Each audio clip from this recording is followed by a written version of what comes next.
The symbolism of the mother hen transcends the barnyard and speaks to the very essence of selfless nurturing and protective care.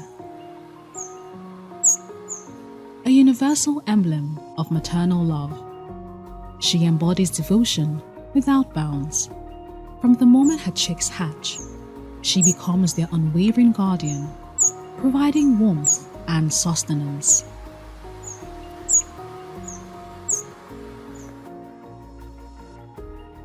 What's more astonishing is her capacity to extend this love to orphaned or stray chicks, opening her wings and heart, embracing them into her brood without hesitation.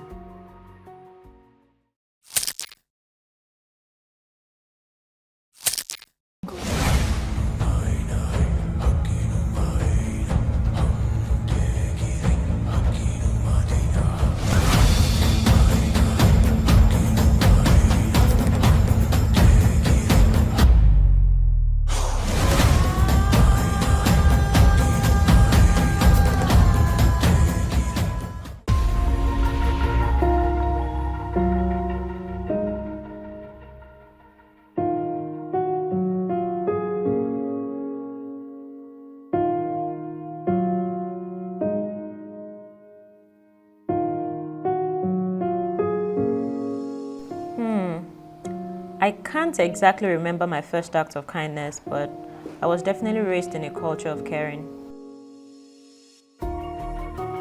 I'll share an example. One day, my parents went to the general hospital in Badagry to see someone, and on their way out, they saw a destitute person who didn't look very well. So they had asked questions about the person, and apparently this person had walked all the way from Shaki in Oyo State. They had just kept walking till they got to Badagry, so they just used to stay outside the hospital, and whoever felt like would give them money or food. So they literally had no clothes or shelter. So my dad, had gotten close to the person. They asked questions, and eventually he just took the person home. So they took the person and gave them a change of clothes, food, and a bath and all of that. And they started to inquire about the whereabouts of the person, the family they were from.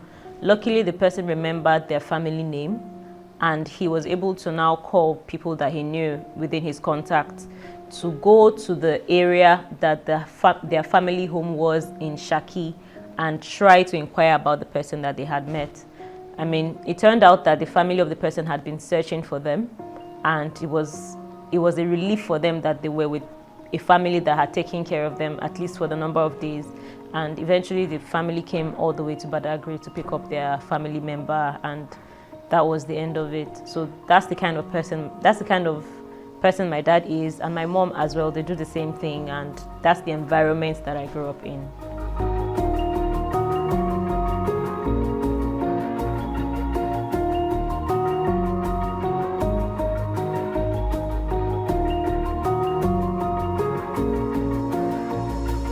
So as I earlier mentioned, at every point in my life, there had actually been somebody living with us, a family member or somebody living in the area who had needed help. And so I grew up in an environment where it just came naturally to try to help other people.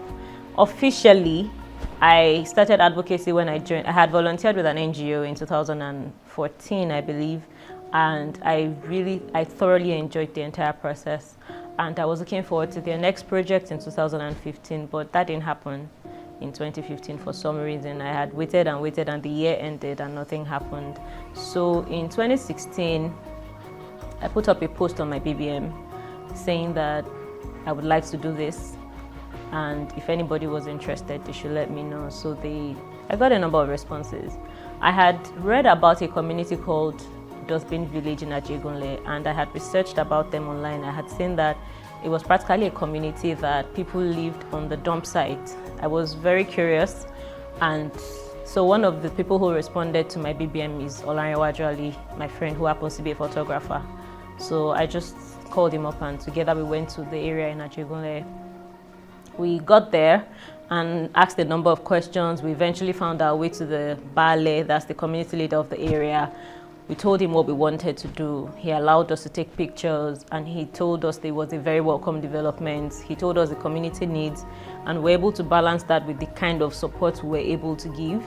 So I took the pictures from Larry, put on my BBM and said, oh, this is where we are going to. These are the needs of the people, and whatever you have would be of help. And then I started getting responses. People donated their money, people sent us their clothes, people sent books for children, and that was basically how we started. So our first project was our community dustbin village in Ajegunle.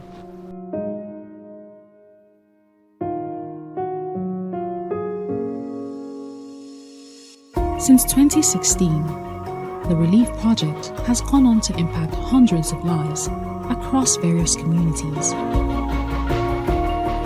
So the Relief Project is basically an NGO that focuses on providing relief for communities on the borderlands.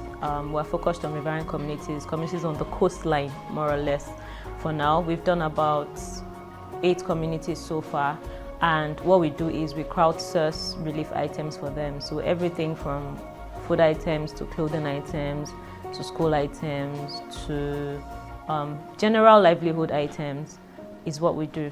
We crowdsource all of those, and we go on a particular day to present that to the community. What we also try to do is, before every project, we go to the community to kind of do a survey on the things that they need. Sometimes it can be a community that we found out maybe online. Sometimes it might be because of a tragedy. Maybe, for instance, Takwa Bay was invaded. One time we went there. Otodogbame was, people were evicted from Otodogbame, so there was a time we had to trace some of the people that were evicted so that we could provide relief for them. Ultimately, what we do is to provide them the most basic form of relief. The riverine communities are communities that literally have almost no form of governmental support. They don't have lights, they don't have pipe-borne water, they don't have healthcare, they don't have schools.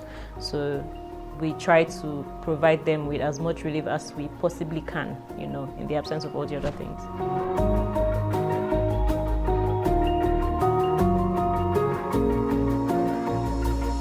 For example, when Takwa Bay was invaded years ago and its residents were evicted from their community, many of them relocated to other communities. Some returned to Badagry, some even went back to the Republic of Benin, while some others settled in areas like Agala and Ababu, which are closer to Takwa Bay along the coastline. We found out that a lot of them ran out with only the clothes on their back, as there was a lot of shooting during the displacement. The same thing had happened at Otodogbame prior to that time. In fact, I recall a particular family of 15 who were living in an uncompleted building with no plates or spoons, talk less of clothes to wear. We had to support them as much as we could with stoves, pots, and other day-to-day items that could help them get by. Leading the relief project has been quite the experience. Initially, when we started, a lot of people had doubts as to, am I going to be able to do the thing that I said I want to do? How would their money be spent, and all of that. But I think over time, we quickly overcame that, because people could actually see the work that we were doing. And beyond asking for material support, I would typically encourage people to volunteer with us as well. We started with a team of about 12, and we are up to like 60 now. So for every project, there are people who already anticipate that the project is coming every year. We typically do it in December.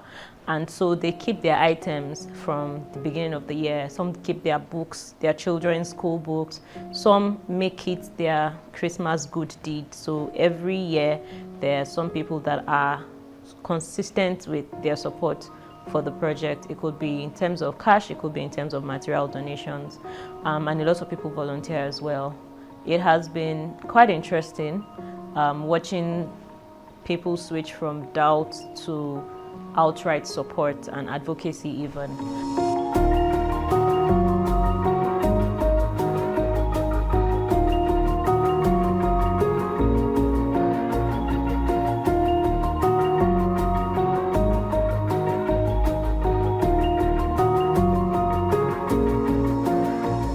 In terms of challenges, a number of it, there are not challenges that are insurmountable, but I think the most challenge would be in terms of the people themselves, the people that we're offering relief to.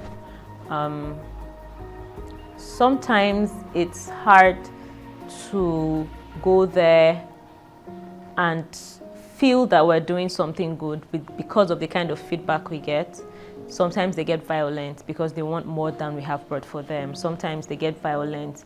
Also, these are people that, a lot of them have said in the past that during election period, or every time there's about to be a new government, they see a lot of things like this. The government will send people to them just to butter them up and get their votes, and then after them they are gone. So some of the time their first response is defensiveness, like, no, don't come into our community, which is why we started going through their community leaders. We explain who we are, and the first thing we say is that we are not a government body, we are not sent by anybody, this is just us. And it's just, I usually say it's myself and a group of friends, right? So most of the time that helps, and then it douses whatever tension they have. They usually need what we are bringing, so it's fine. But for situations where they don't appreciate it, there were instances where we had to quickly get out of the area before they got physically violent because they felt like we didn't have enough for them. So I think that would be one of the major challenges I would say I've faced so far.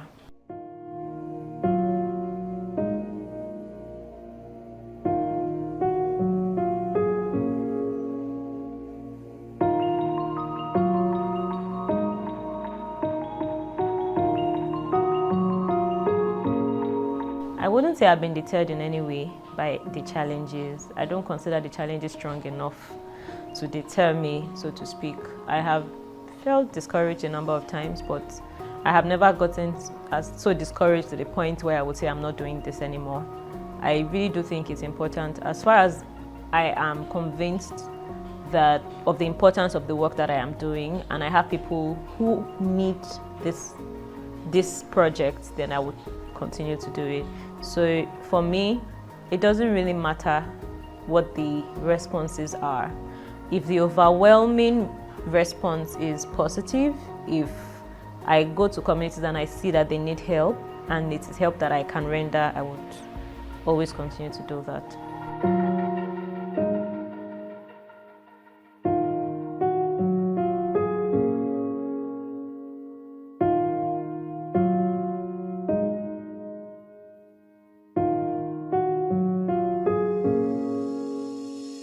I would say the hardest thing about it is the seeming helplessness that I feel. When you go to a community that needs big things and you can only do small things, it just means that there's still, you've barely moved the needle, So for me, I gather food items, I gather clothing items. Sometimes I sponsor to school maybe a couple thousand, and that's it, really. In maybe 2 weeks, the food is done. After a while, the clothes will wear. After a while, whatever other items they have will be finished. They are still going to need pipe-borne water, for instance. They are still going to need electricity, for instance. Their children still need to go to the universities. Their children still need to have people to look up to have, to have role models or mentors that don't exist in those communities.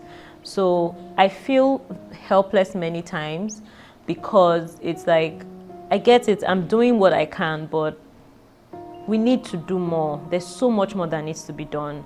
There's no reason people have to get on a boat in the middle of the night, for instance, to go to a community that's maybe to a place that's maybe 30 minutes away on top of the water because somebody is in labor. Anything could literally happen, the boat could capsize, anything could happen, right? So I find that there's always something more that needs to be done, and I don't have the capacity.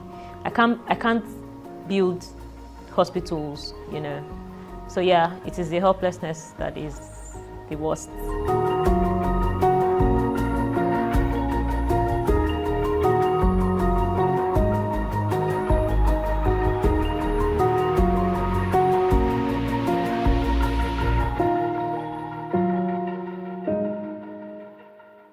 I would say my life philosophy is kindness and grace always. I feel that whatever I have the capacity to do for anybody that needs that help, I would always do it. I always also try to make sure that my response is gracious and kind to any situation, regardless of how bad I feel. Sometimes I can't help it in traffic, but generally I try to make sure that I show love to people, I'm kind to people, whatever the circumstances are, and my responses are filled with grace, no matter how hard it is. It's hard, very hard, but I'm trying.